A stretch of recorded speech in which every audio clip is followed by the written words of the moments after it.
iOS 18 is coming so soon, and there are some really cool updates that you should check out. Hey, it's Yuka. It's almost time for the biggest tech event of the year, the September Apple event. I'm so excited about all the new iPhones and Apple Watches and who knows what else are in store for us. But whether you're thinking about upgrading to the new iPhone 16 or not, if you have a compatible iPhone, you will get all the benefits from upgrading to iOS 18. I don't know exactly when the official release will be at this moment, but I will update you in the description when I do.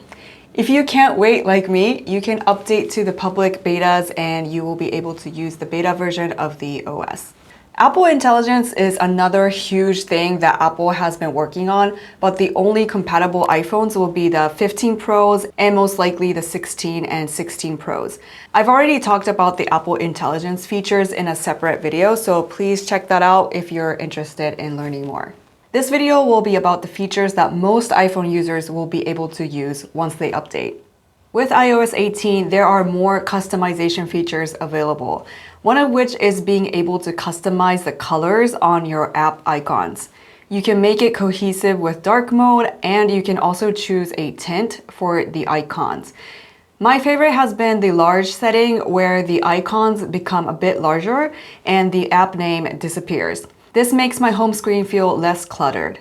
Also, when I change my wallpaper, the icons will also change, and that is because your icon settings are tied to each wallpaper. You can set different colors for each wallpaper or for each focus modes. You can now finally place your app icons anywhere on the screen without it snapping to the top. This allows for more customization if you want to see a specific part of your wallpaper, or if you just want to have things lined up on the bottom so it's easier to reach with one hand. Before iOS 18, if you wanted to resize a widget, you had to delete and create a new one in the size you wanted. Now you can actually go into the edit mode and drag the widget to change the sizes. There's a new feature where you can lock and hide apps. When you lock an app, you will need to unlock it with Face ID, Touch ID, or passcode to open this particular app. All you need to do is long press on the app and select Require Face ID. Then every time you try to open that app, it will ask you to unlock it. This is useful for critical apps that you don't want to accidentally butt dial. It's also extremely useful if you have kids and you let them use your phone or iPad sometimes and don't want them to see or send stuff on certain apps. The next level layer is to hide your app. You can select to hide and require Face ID to open certain apps. When you hide an app, the app will go into your hidden folder at the very end of your app library. You will need to unlock with Face ID to see what's inside the folder. The Control Center got a pretty big redesign too and now has pages inside. You can do a single quick swipe to access the top page, or you can do a longer swipe to access the different pages. You can also tap or swipe through the pages from the side icons as well. Just like the home screen, you can long press on the screen or use the plus button on the top to go into the edit mode, and you can rearrange and resize things in the Control Center. To add more icons, you can tap on the Add a Control button and browse through all the settings. You can finally swap out the two buttons on the bottom of your lock screen. Here you can choose any of the buttons from the control gallery, which means you can also use Apple shortcuts, and the possibility is endless. If you want to open a specific app, you can create a simple shortcut. If you change the button on the right side to anything other than the camera, you can still swipe to access the camera too, which is really useful. There are some really great features for messages on iOS 18. First, there are new animations that you can add to your text if you're using iMessage. Also, you can now use any emoji as tap-back reactions. Next, you can finally schedule texts in advance. This is great for birthdays or if you have friends in different time zones and want to be mindful of when you're sending texts. Another big improvement is RCS messaging, which stands for Rich Communication Services. This means that texting with your green bubble friends is going to be much better. People on iPhone and Android both will see read receipts, tapbacks, and much better quality images and videos. Updating to iOS 18 will get you a brand new app called Passwords automatically installed.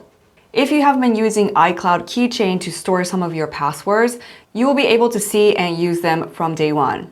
Everything is synced on other Apple devices like iPad and Mac. If you are an iPhone gamer, you're going to love this one because iOS 18 will bring game mode to iPhones. This feature was introduced on macOS last year, but now it will be available on iPhones. Game mode minimizes background activity so that the chip can concentrate on making your game run as smoothly as possible. It also reduces latency with AirPods and wireless controllers. There are also really great updates coming to the Notes app. Math Notes is a new feature where if you have any calculations or conversions you need to do, it will automatically solve it for you. I didn't know how useful this would be and how often I will actually be using this until I had it. The other day, I used it to take notes on who paid for what and how much we owe each other on a camping trip, for example. All you need to do is write down your math problems and type the equal sign, and the answer will magically appear. And this also even works with handwriting. You can even use variables in your expressions and change the variables to see the answer change in real time. If you have really long text with section headers, you can now collapse it. Super helpful for text-heavy notes. I don't understand why we didn't have this until now, but we finally got highlighting in Notes. Simply highlight the text and choose the color you want. Pressing on the paperclip icon, you will see that you have a new option to record audio. This will bring up the voice memo and you can start talking. Once you're done, the voice memo will be stored inside the notes and you'll be able to see the transcription. The calendar app also got some really great updates, and one of them is the monthly view. The monthly view was honestly really meaningless before because you would just get a dot for dates with anything inside of it. But now with iOS 18, you are able to pinch to zoom in and zoom out and see what's going on in each day. Another great update is that the calendar app and the reminders app on iOS is much more seamlessly integrated now. If the reminder has a date attached, it will show up in the calendar and you can check it off from there. You can also add reminders from the calendar app directly, and it will also show up on the reminders app. If you have a Mac and also update it to the next OS, macOS Sequoia, you can use iPhone mirroring. This is a new feature of continuity, and you can control your iPhone from your Mac. Even though it's called mirroring, you don't need to have the iPhone unlocked, and what you're doing on the Mac does not show up on the iPhone itself. You also get notifications from your iPhone to the Mac. This helps me not go back and forth from my Mac and iPhone, especially when I'm working, and saves me from a lot of context switching. So those were some of the best iOS 18 features that I'm super excited about, and hope you will try them out when it becomes available. Let me know what your favorite feature was in the comments below. I have a ton of videos coming out in the next few weeks about the new updates and new iPhones, so make sure you're subscribed if you're not already, and I'll see you in the next video. Bye!